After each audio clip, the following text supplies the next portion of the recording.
message nini eza koteya na litombete totina mina kolo tobongisa mosali basa bonzonya kolo Yesu Kristo ekoni pembeni tozali kobeta trompete po botomba mekomi pene tokeba apostasie ye makasi tokeba mokili ekomi nyonso. C'est la trompette qui sonne à Bozonia Yesu. Saba oyo bayebi basila du temps de la fin. Basali kolomwa na bungu apostasy. Merci bana na Nzambe to pesi bino mbote mingi na kombo na Yesu Kristo. Bandeko nyonso oyo ba landaka biso na bandako. Vraiment tu es lisusu liboso na bino toyebi ke boza ebele oyo boza kozela émission oyo bolingaka. Attention, l'apostasie est là. To pesi mbote mingi soki tomone na bandako na bino parce que za na bandeko baza na elili kuna nde bango ba sali ete toko na bandako na bino to pesi ndeko Serge Makoso mbote mingi to pesi pende ko Giputu pe to pesi ndeko Rodi Luadio. Merci mingi na ndenge basali ete toko malisusu na bandako na bino. Peto bosanite notre maman Deo Nzambe a pambola ye na nzela na ye lisusu nde tozwaki grâce lisusu akoleka lisusu na Canal Kin. To pesi basali na Nzambe nyonso ya nchangu Nzambe a pambola bango pasteur Daniel Fuyi tika Nzambe a pambola ye na ba ene na biso nyonso ya foi na nchangu notre papa Nzambe a pambola bango nyonso. Tolobi to yena sango malamu ya koloba sur attention l'apostasie est là. Et cette mission qui toko oyo bandeko baza kolanda bobengi biso ebele bozongisi biso lisusu bolobi ete to lobela to fanda mingi na makambo tali biloko kolia lokola bino nde bakolo émission botindi biso to zonga na makambo tali biloko kolia nde to ndimi to zonga lisusu to expliquer yango bandeko ebele babengaki pede bandeko bapesaki biso ba verset biblique to interpréter yango toza wana pona ko interpréter la parole. Tolobaki l'apostasie ezanine. Tozo zongo toujours na 2 Thessaloniciens chapitre 2 verset 3. Bible dit car personne ne vous séduise d'aucune manière, car il faut qu'auparavant l'apostasie soit arrivée et que se révèle l'homme impie, le fils de perdition. Que personne ne vous séduise d'aucune manière, car il faut qu'auparavant l'apostasie soit arrivée. Veut dire l'apostasie est un moko ya grand signe. Eza moko ya signe ya makasi eza ko annoncer que Christ a commis pembeni. Kobo sanate l'enlèvement de l'église est pour bientôt. Ngai Nzamba pesi ngai mission. Nzamba lobi na ngai avertir libota na ngai ke kozonga na ngai ebelemi. Alobi na ngai yebisa libota ete yebisa bato ete na komi pembeni na ya. Soki bazote ya yo. Sango malam ya enlèvement de l'église te bazo te ya yo kaka prospérité miracle recevez tout ça neko bazo kosa yo bato bazana mbongo ebele bayebi yeso te ba okende wapi eloko eza important ezali koyeba Jésus kofandisama na moboko na nkolo et surtout kobosana te rendez-vous sacré l'enlèvement de l'église yango moni l'enlèvement de l'église na yamboya yango toza ko dénoncer apostasie ko fait ko lakisa bato lolenge bato bakoyi ko comprendre apostasie tolobi apostasie ezali déviation ezali révolte falsification et écriture l'apostasie ezali manque ya interprétation ya la parole yango eza apostasie bande comme susu ba posa ki biso question balobi likambo tali biloko kolia et tozo ko lobela yango est-ce que biloko kolia et ça la relation de la spiritualité. Est-ce que ce qui vous a joué révélation ni kambotali biloko kolia batobali yango so balia babiki ou bien vous a joué révélation sur l'interdiction ya biloko kolia. Est-ce que ça mabe ce qui vous a joué révélation na likambotali biloko ya kolia que Nzambe a révélé pour moto bika alia biloko boye c'est l'apostasie. Ce qui peut m'outazuir révélation ou inspiration, qui va inspirer moto alia biloko oyote, parce que ce qu'on lia ngo, eza mabe, c'est l'apostasie. Ce qui peut m'utazui révélation. Que au moni parce que makila moyeba zongi sa mutute et c'est l'apostasie. Tozo kende ko fungola Bible la biso. Nzambe azolo kum okobenga biso tanto ko fungola téléphone na biso o ça la réaction na yo. Tozui Genèse chapitre 1 verset 29. Na Genèse 1 29 Bible lobi na biso ba pesa ki biso verset o. Merci nandeko. Tellement bobenge belé bopesi l'écriture pas tout interpréter yango ezolo ba ete ya solo bozolo na émission o nzamba pango la bino. Genèse chapitre 1 verset 29. Bible le Bible. Et Dieu dit, voici je vous donne toute herbe portant de la semence et qui est à la surface de toute la terre, et tout arbre ayant en lui des fruits d'arbre et portant de la semence, ce sera votre nourriture.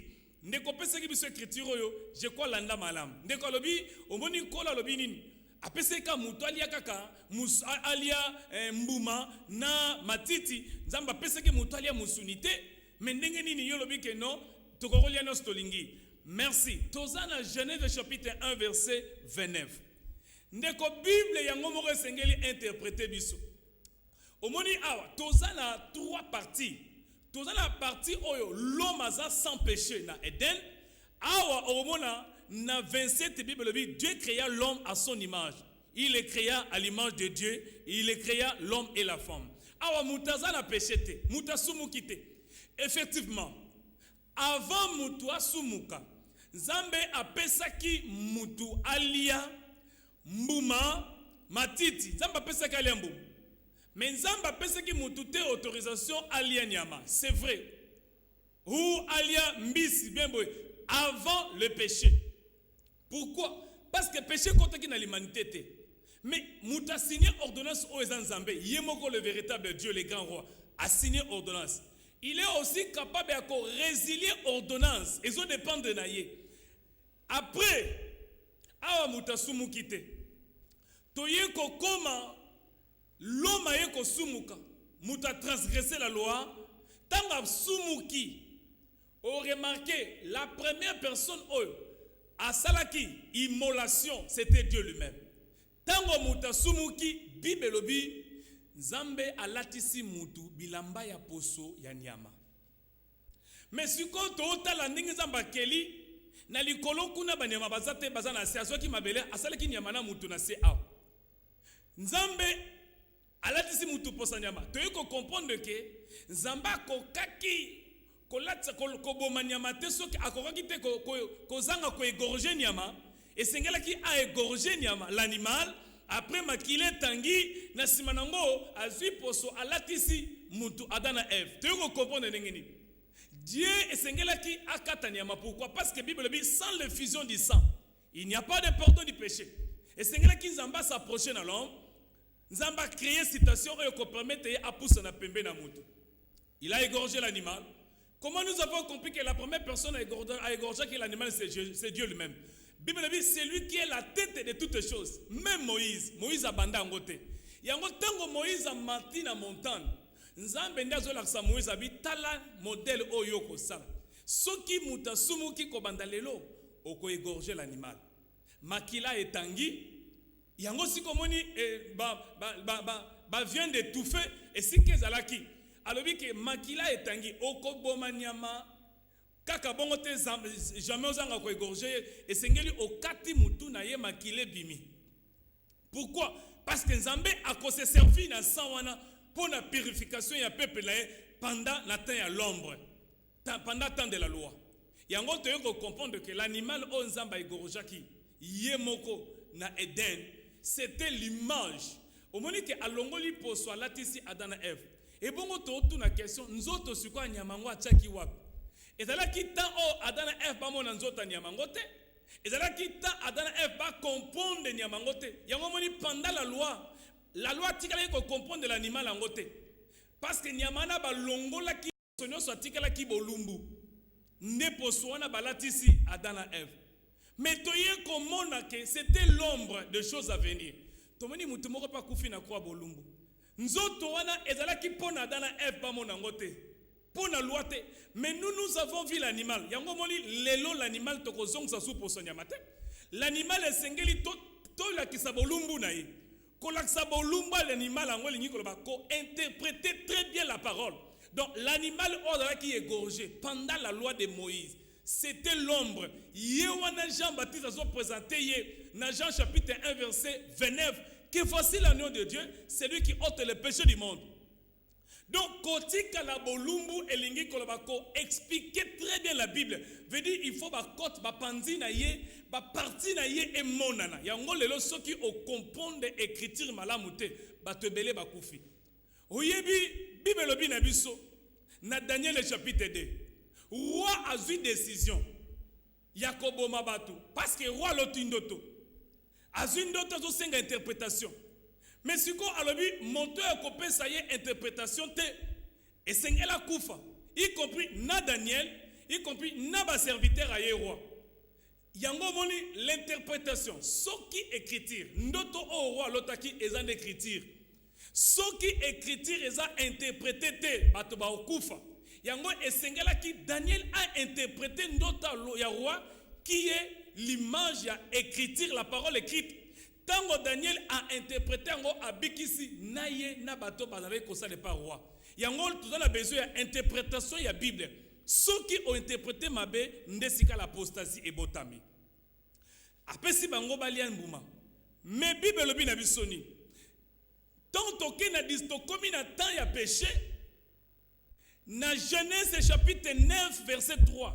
Landanga malam ndeko pesa biso écriture. Ndeko pesa biso écriture. Genèse chapitre 9. Au pesa écriture Genèse chapitre 1 verset 29 tozo répondre yo. Dans Genèse chapitre 9 verset 3 alobini. Tout ce qui se meut et qui a vu vous servira de nourriture. Je vous donne tout cela comme l'herbe verte. Seulement vous ne mangerez point de chair avec son âme, avec son sang. Directement à résilier ordonnance de Genèse chapitre 1 verset 29. Et comme il s'y compte à l'obi, biloko nyonso zo tambola. O eza na bomoy. Na pesi Genèse chapitre 9 verset 3. Aïe ko résilier, retourner pourquoi? Mais c'est lui qui est le maître. Yenda za poti. Asali vase na ye, asali ngo forme nzungu. Akolo ngo forme nzungu. Asali ngo na forme ya lutu. Asali ngo na forme ya kopo. Ndenga bisaki Ezekiel. Omoni awa suko alobi nini? Alobi apesi ordre, mais apesi précision. Alobi makilande boko mela makilate. Parce que makila est conservé pour la purification, parce que c'était toujours pendant le temps de Moïse, pendant la loi.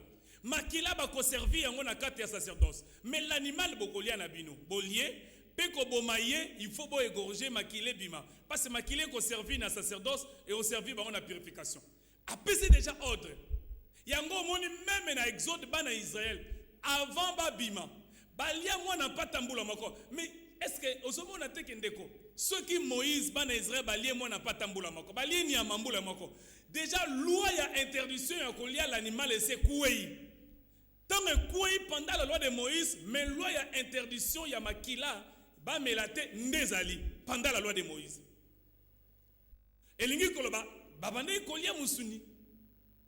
Sikoyo tango to komi na temps de la grâce. Troisième temps, toza na Eden, tu es la loi et tu es la grâce. Na temps de la grâce, Bible lobi makila oye bandaki kosala la service na loi mosaïque pour la purification du peuple. Mais olongo la péché te.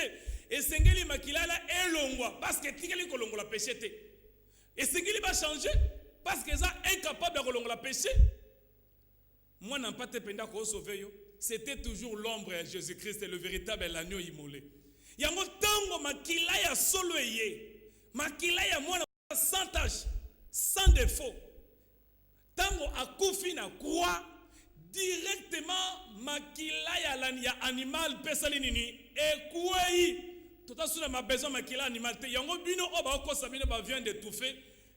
Baza dans la nakata apostasie parce que tango makila ya Christ ye et quoi ici makila banyama nyonso veut dire soki yo ozo confesser ba vient d'étouffer wana ozoboya ba transfuser yo, c'est-à-dire ozope sa valeur na animal, o animal alobaka te, animal azana réflexion te.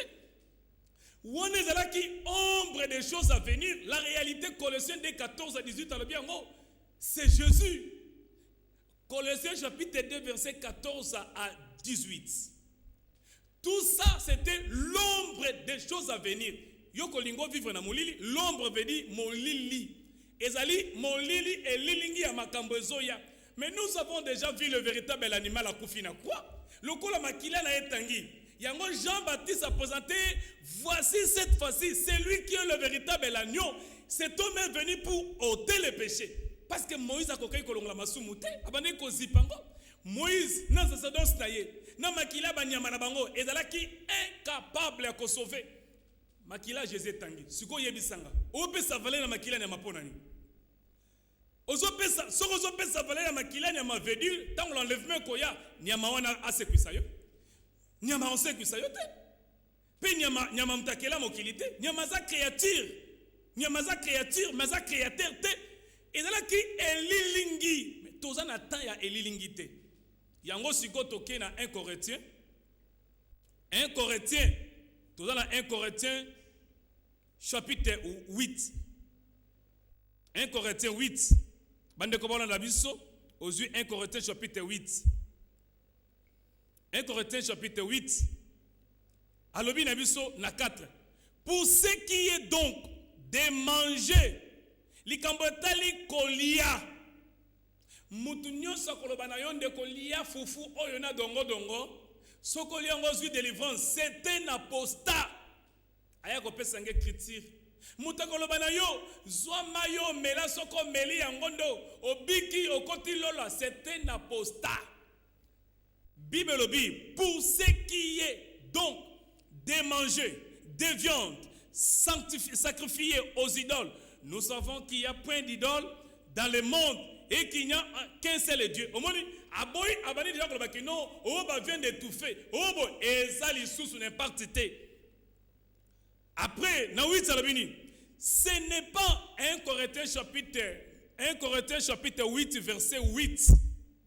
Ce n'est pas un aliment qui nous rapproche de Dieu. Awa sangisi biloko nyos dongo dongo fufu nyama mbisi o maya yakomela o ji o nini boye balobi, ce n'est pas un aliment. Ce n'est au moni asiko to comme na ordonnance musus aye ko boya susu likambo tali na biloko kolia ke non biloko kolia epesa bato vie te. Parce que eloko nyonso salami na mokili oyo ekokota lola te, y compris omoni nzoto. Pourquoi Bible nous serons transformés? Parce que même corps est la transformer. Et ekota lola te, to kota na corps te. L'animal, bilamba, bambongo, biloko tout nyonso na ekota ekota même pas na lola parce que ezali sous ezan impureté.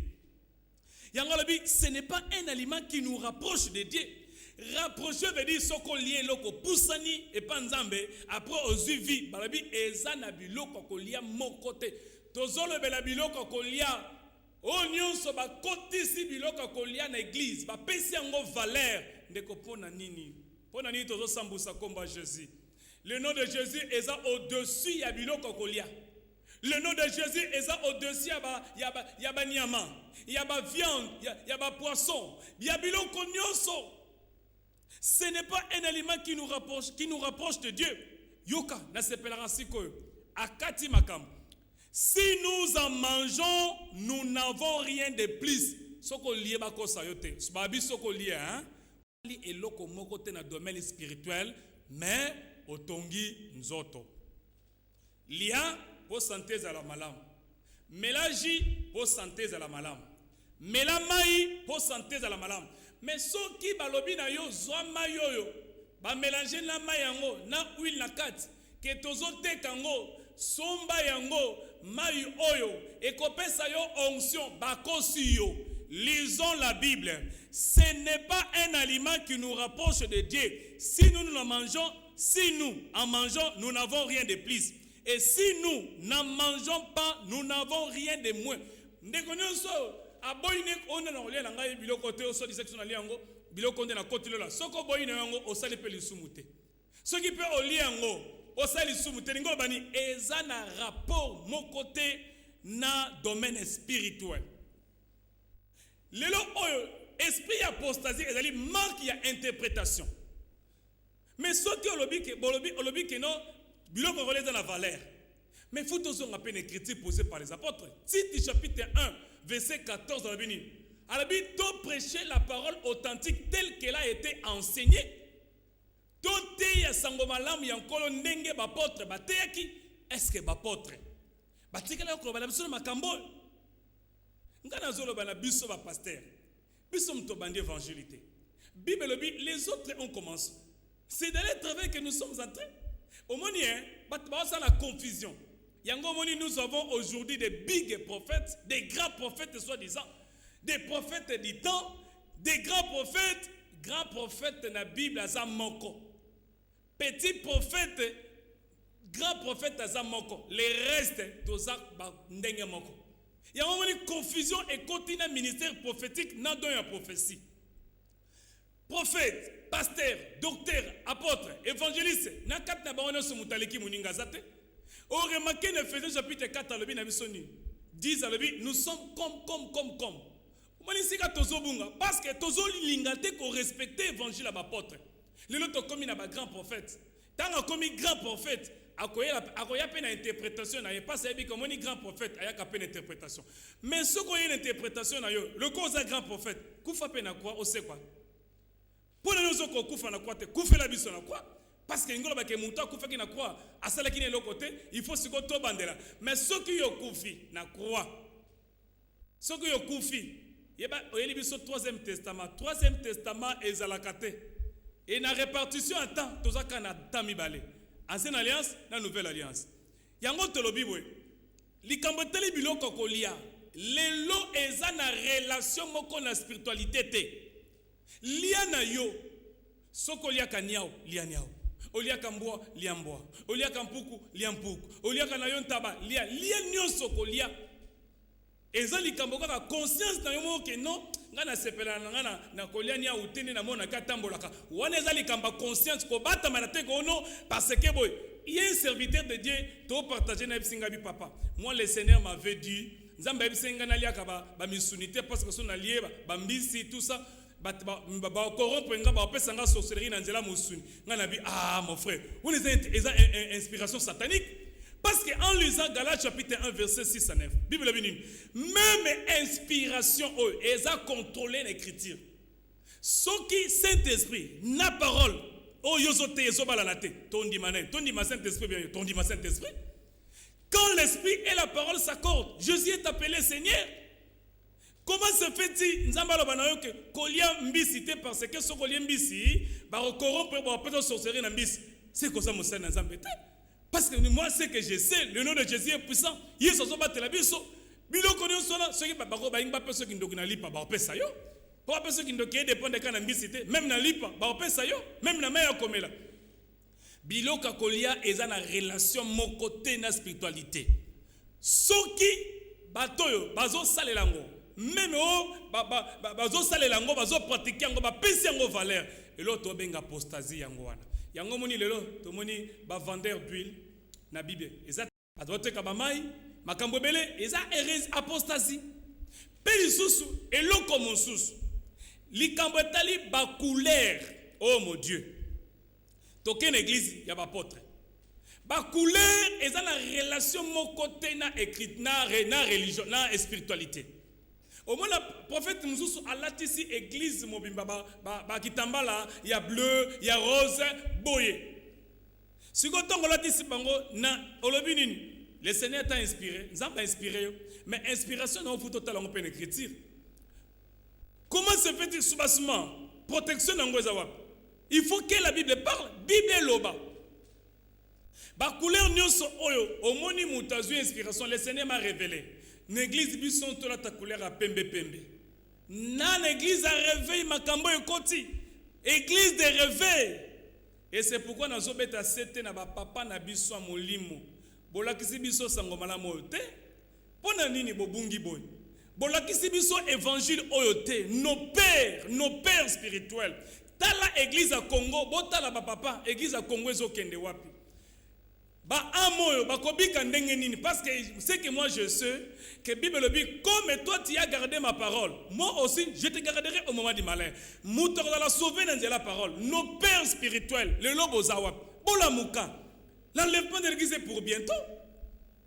Le lot tozomo la makambo to monate. Na ba inspiration ba couleur. Moutala ta couleur à pembe. Moutala ta couleur à rose, moutala ta couleur à rouge, qui est inspiration, ça m'a inspiré. Mais ce qui est abortoboïté, mais quand même totalement pe na Bible. Mais comment inspiration na yo na Bible ezate? Ozomate que le col est na Bible ezate tondima, ba o ba précédent qui bi son évangile ou bien tondima yo. Tondima bango parce que bango Bible témoigner pour na bango. Bible témoigner pour na bango. C'est ça l'apostasie. Donc, ils ont une relation mon côté dans le domaine spirituel na ba couleur. Ceux qui n'enseignent à l'as basela qui couleur à pembe, et l'inga qui ko interpréter biso sainteté. Ceux qui n'enseignent à l'as basela qui couleur ya rouge, et l'inga ko interpréter biso li kambotali ya sacrifice. Ya makila kaka ya mutu moko. Donc lelo tozo beta tozo imsa papa na biso. L'église à Congo est maladie. Bomoni ndenge bato foi ebungi, bato ba bungi si foi bato ezabino moko ba papa. Bon réfléchir mal mon église, bon tala, bon comparer église na biso lelo ya Congo, na église ya Bible. Bon comparer ce que zo balana, c'est-à-dire problématique eza biso eza bangote. Eza biso yango tolingi pepe na nzambe nyonso wana eza ko annoncer que Christ a commis pembe. Tu as dit que l'apostasie et sengele soit impact nango.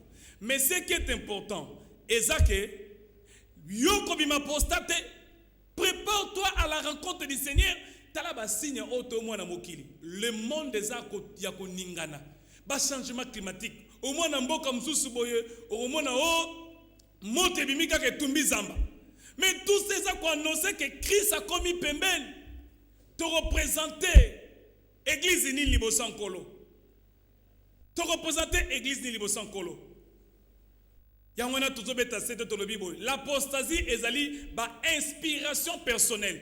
Mouta introduire ba modèle à kilti yemoko à côté si babiloko na ye. Nde yangone ezali apostasie. Apostasie ezoya même na yango moni Paul abi même inspiration moko ye. Ce que zo bala la telle écriture, c'est ça l'apostasie. La parole est la parole na esprit et s'accorder. Ce que zo bala la telle, c'est ça l'apostasie. L'apostasie est la déviation. L'interprétation est la parole. Au moment où la parole est interprétée malamote et bota l'apostasie na bato. Yango tolobi to fungoli téléphone na biso. To fungoli yango oza la question ko ya poser benga biso numéro na biso na c'est 089 780 17 10. To ko répondre yo. C'est que moi je sais, moi je vais être soutenu dans les critiques. Que la Bible parle. Ndeko toza na temps ya mabe. L'humanité makambo nyonso zo passé oyo. Merci tozo mabandeko wana régie. Merci obengi biso ndeko kombo nani?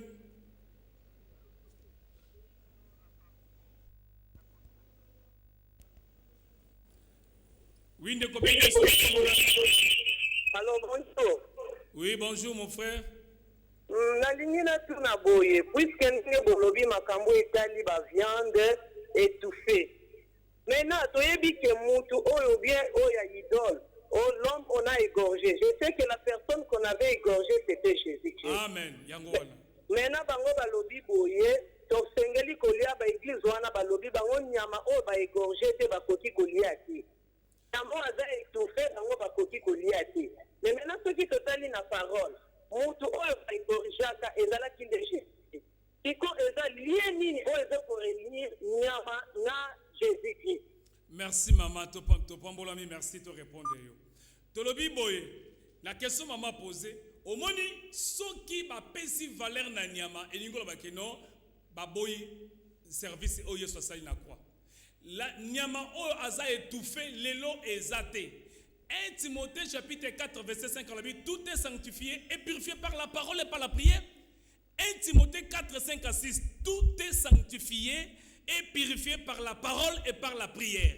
Donc, il y a une interdiction, ce qui moto, médecine sengi moto, ba transfuser ye ndeko kende ba transfuser mwana eza lisumu te li totangi na Bible eza lisumu te kende ba transfuser mwana eza lisumu te soki mwana na kufi ndeko makila mwana nzamba otuna mutu na yo. Merci tozo mandeko musoza na régie. Oh ndeko akei tolobi boye c'est l'apostasie. L'apostasie ezali ba introduction ba penser na mutu akotisi numéro na mso ali wana 089 797 10 obengi biso opposer question na yo tolobi tozolo ba likambo tali biloko kolia eza na importance c'était dans domaine spirituel olia nyonso oyo lingi. Merci toambi ndeko mbote obengi biso wapi. Ok, merci ndeko lobi nini. Alors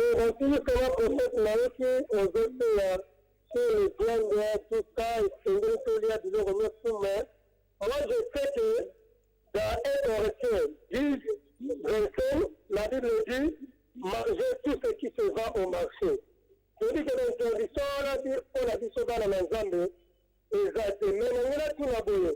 Mais ceux qui vont faire un drapeau, la carte d'église, ils ont un symbole, la carte d'église. Est-ce qu'ils ont un vraiment? Mais on a tout la question. Merci mon frère. On a symboliser le pays. Merci. Toujours répondre de Konabiso. Merci Nzamba Zalokum. Numéro zanase obengi biso toko yambayo. Batuni biso oui oh de comme ça bengi tellement bapel les okota mingi. Batuni biso question ya je crois qu'il y a 1 Corinthiens chapitre 10 verset 24 25 de Alobi. Bible lobi epesio autorisation ya kolia nyonso ezotekama na wenze. Soko liaka niao lia. Na kombo na Yesu Kristo bondeli lia. Soko liaka mbembe lia. Oliaka ntaba lia. Nyonso nyonso baoteka na marché lia. Mais comme même dans le domaine de spiritualité. Ndeko poser biso question likambotali ba drapeau na église. Bible lobi ya kaisa na kaisa la ya nzambe na nzambe. Tozo respecter vraiment drapeau na biso ya mboka. Yango eza ko laksa image que nous sommes toza ba congolais. Mais biso nde sengeli totea que na église pesa na drapeau moko eza wana ya royaume de Dieu qui est la parole. Le kola tomoni ngote na écriture bantoma. Siko toko chapona ni. Chango atana bureau na yo. Mais na quatre église. Parce que kuna tozomona mutu azozala élevé za Jésus. Il faut yeso tomboma. Chango na kate na kana bureau atana bureau na yo chango. Ne l'église ta la biso nyoso tozawa. Toana mutu moko tozela bikisa so c'est Jésus. Merci tozo benga. Oh merci. Bande ko baza kuna benga biso tellement vraiment batbazo la rokota aux occasions rokota benga biso de répondre. Tolobi boy pona ngai na tangi na écriture bantoma. Na moni yangote. Israël pazaki na drapeau na ye. Ba porte ba respecta ki drapeau mboka na bango Israël, mais na église na bango tomoni kuna ba chakite. Elingi loba église eza maison mususu. Église eza esika oyo bazo purifier bato. Na bande ko nyonso basala kango ah wana bango ba luka écriture mais pona ngai ngana soutenir angote na loba ete l'église eza ndako ya purification veut dire esika bato bazo kozwa foi babika. Merci to yambinde ko azana na ligne. Merci mbote ndeko bengi biso wapi? Oui, na bengi na parti Kinkole. Oui, merci kombo nani ndeko? Kombo la ma frère Jimmy. Frère Jimmy lobi nini? Ito pona ba tu o ba tika déjà domaine wana.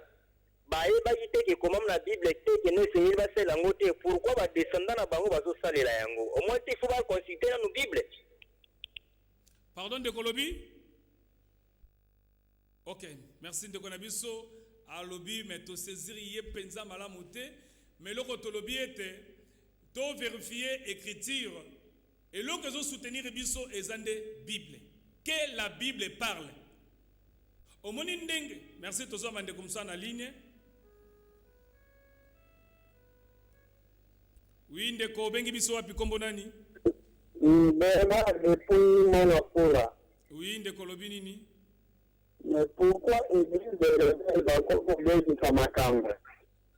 Il y a un service, mais malheureusement,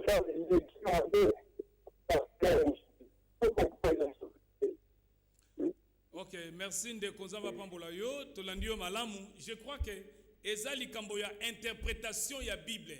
Bible eza mal interprété na bandeko mususu. Yango moni topesi na 1 Corinthiens chapitre 10 verset 25, Bible lobi lia nyonso oyo ezotekama na wenze. Muta lobi yango eza nzambe. Na 1 Timothée 4:5 lobi epetolami na prière. Tozomba OK ndeko na biso akei. Bible lobi tout est sanctifié. Même atali kambo ono ba ma eza na onction. Ma eza na onction te. Eza na onction te. Merci bandeko baza na ligne tozo yamba bango. Oui ndeko na biso bengi biso wapi kombo nani? Wazala tate oyo. Privilege papa tuwa mamozo bawana ngai na ndimi yango. Parce que ngai na kota na kati ya doctrine. Donc yongo zo bana c'est ça le doctrine ndama pambola yo na koluka la komela yo dimanche. Ça c'est que la ndebe na église na télévision parce que habité ya parce que là nzambe okufa belé c'est ça il faut interpréter Bible. Écriture sans interprétation Jean okufa. Parce qu'on a besoin mon miracle, parce qu'on a besoin de divine. Non, c'est pas ça. Ok, véritable délivrance, c'est pas mon tesson, mon temps de connaître parler de Dieu dans des choses. Loko le bien là, bien amen. Zamba pambola, c'est ça, on les a doctrines. Là, tu te vendis que les amana. La question, merci papa. Merci Zamba Pambola yo na intervention na bino. Je crois que ça émission vraiment o eza suivi pe ba te belé bazolanda, ibazolanda yango tolobi boye. Tote ya bato que Christ a komi pembeni, Yesu a komi pembeni. Omoni ko ningana, mutu moko ebisenga papa makambo ezo vivre na Congo tout sanga na ebise na bi ezaka Congo pambate. Eza Congo pambate, eza mokili mobimbe eza ko ningana. Engolo ba ete Christ a komi pembeni. Pasteur, prophète, pasteur, évangéliste et docteur, prêchons le retour de Jésus-Christ et pour bientôt. Merci tous les gens qui na ligne. Merci de Kobengi biso wapi kombo nani? Oui, comme oui, monsieur Jean depuis Brazzaville. Obengi biso wapi? La Brazzaville. Merci de Konabiso na Brazzaville lobi nini na contribution na yo? Bien. En fait, conseil de Makandiria. Olobi papa? Dans la Romains, chapitre 14, oui. verset 21-22. Et Lobi oui. Il est bien de manger de viande, de ne pas boire de vin. Et ça... Merci Ndeko. Je crois Romain a interprété en malamu te to ko interprété au pesibiso verset ndenge ndeko pesibiso verset ya Genèse 1. Je crois que tu interprétes qui yango. To kotanga yango parce que Bible ko se contredire ité. Moutou a lobi na 1 Corinthiens et apôtre Paul yo pem to lobi na Romain. Je crois que vous avez mal interprété la Bible. Merci. Émission nous a tellement suivi. Bengo ça la réaction na yo. Tu as mis de comme ça na ligne. Obengi biso abi kombo nani? Allô, comment oui, merci mon frère Obengi wapi? Oui, la minute. Merci Olobini ninde ko na biso. Zamba Pambola parce que Bible est dans le livre histoire va comprendre que prophétie par exemple. Bible est dans le livre au limbola malamuté. Amen. Dans la Genèse dit Apocalypse, il y a tant il faut étendre la révélation. Amen. Zamba Pambola oppose sur la barre la TV. Le long de la bâtisse à l'église, la télicité pleine, la bataille, la Bible, voilà le coup, la livre, la histoire, la bâtisse, le sous et comment il faut l'imbolama, dans le lieu de la révélation. Il y a une parole de Dieu, merci Ndeko, merci Tolandi, on s'en va pas mbolo mingi, totikele mitu mkia basnele biso na région kumna, tolobi boye. Numéro na biso ngwana on a besoin na biso bengi biso pe tolobi ete chaque tokangi téléphone na biso parce que tomoni minute na biso koki rediffusion ezali lobby samedi na 9h30 nde rediffusion ya émission oyo attention l'apostasie est là tolobi boye chaque lundi na vendredi nasika adresse komami na se ya télévision lundi na vendredi toza na prière ya monene tobondelaka mpona bamaladi mpona bato oza na ndeko aza komitungisama yaka na ye nzambe oyo ya bapôtre azali il est le même hier aujourd'hui éternellement nzambe oyo ya la vraie parole azali yaka na ye tokobondela mpe lokola biso tokangolaka te nzambe oyo akangolaka akokangola ndeko wana lundi à partir ya 16h na vendredi na 16h yaka na avenue du marché numéro 147 bis nde oko mona biso pe tokobondela baka eza kuna tozobondela intercession ya munene ya makasi oyo nzambe azokangola bato na pesi mbote na tous les pasteurs ya nchangu ba o bazolinga mission oyo bazoko encourager nzamba pambola bango ya mingi ba pasteur Denis Kitemoko pasteur Anise Puni pasteur Godin Bolala bino nyonso nzamba pambola bino tous nos aînés nos pères na foi na nchangu nzambe apambola bino nyonso to pamboli frère tonton mitango ya accompagner kingai pe na pamboli mwasi o yanga mama Esther nzambe apambola na retraite sikazali tika nzambe apambola bino pe église mo la trompette.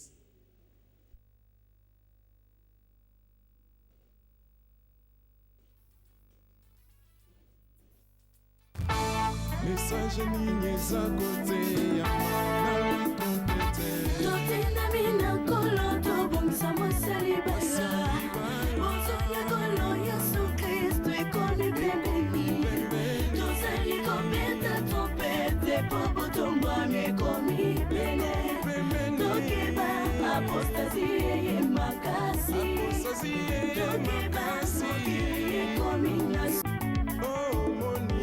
C'est la trompette qui sonne à Saba oyo bayebi basila de temps de la fin Basali kolo mwana boumbo apostasi Basali kolo kanzela lobiko na Yesu Enlèvement